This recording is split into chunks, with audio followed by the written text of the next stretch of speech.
Bonjour tout le monde. Dans la présente vidéo, nous allons commencer le développement d'une application client-serveur très simple où le serveur offre un service date, c'est-à-dire lorsque le client se connecte au serveur, il va recevoir en réponse l'heure et la date de ce dernier. Bien sûr, dans le développement de cette application, on va suivre le même schéma de communication client-serveur en mode connecté qu'on a déjà expliqué dans la vidéo précédente. Tout d'abord, on va commencer par la création du programme serveur. Cela revient donc à créer sous NetBeans une application Java.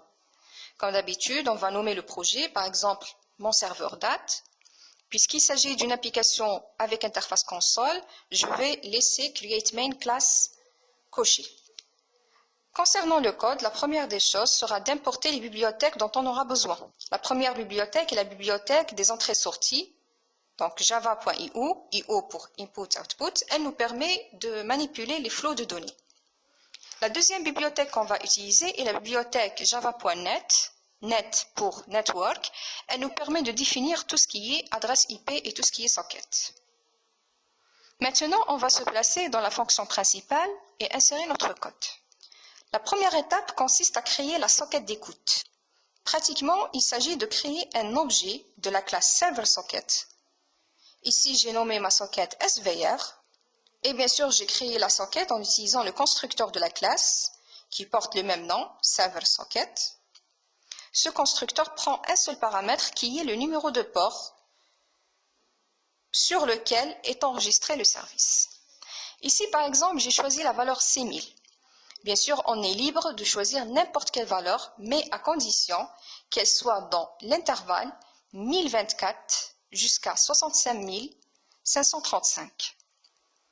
À savoir, les numéros de port qui sont compris entre 0 et 1023 sont déjà réservés au service standard. Maintenant, on doit régler le problème de l'exception signalée par NetBeans. Il s'agit tout simplement d'entourer l'instruction par un bloc try-catch. On peut prévoir un affichage du numéro de port sur lequel le serveur se met en écoute. Pour cela, on va utiliser tout simplement la méthode getLocalPort. On doit créer une boucle infinie, puisque typiquement, le serveur doit être toujours disponible. Dans l'instruction socket s reçoit svr.accept, le serveur est en réalité bloqué sur la méthode accept. Dès qu'une requête client arrive, le serveur crée une socket de transfert. Ici, la socket de transfert est la socket S. C'est un objet de la classe socket. Donc, essayez de remarquer que je n'ai pas utilisé la classe ServerSocket, mais j'ai utilisé la classe socket. Il faut se rappeler toujours que côté serveur, on a deux types de sockets. Les sockets d'écoute qu'on crée avec la classe ServerSocket et les sockets de transfert créés avec la classe socket. Quand on dit socket de transfert, c'est-à-dire des sockets qui vont être utilisés dans l'échange de données. Une fois la socket de transfert est créée, l'étape suivante consiste bien sûr à associer généralement les flots d'entrée-sortie, c'est-à-dire les flots qu'on va utiliser pour les opérations de lecture-écriture.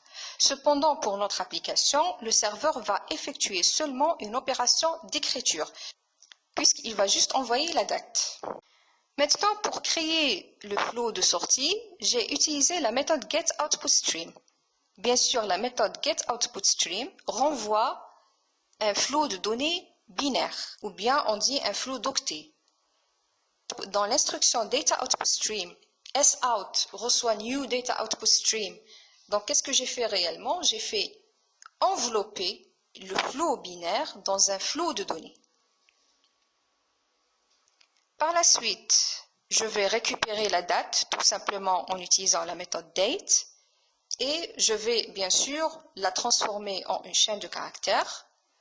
Le résultat est mis dans la variable d. Ce qui reste maintenant, c'est d'écrire la date sur le flot de sortie, donc sur le flot sout.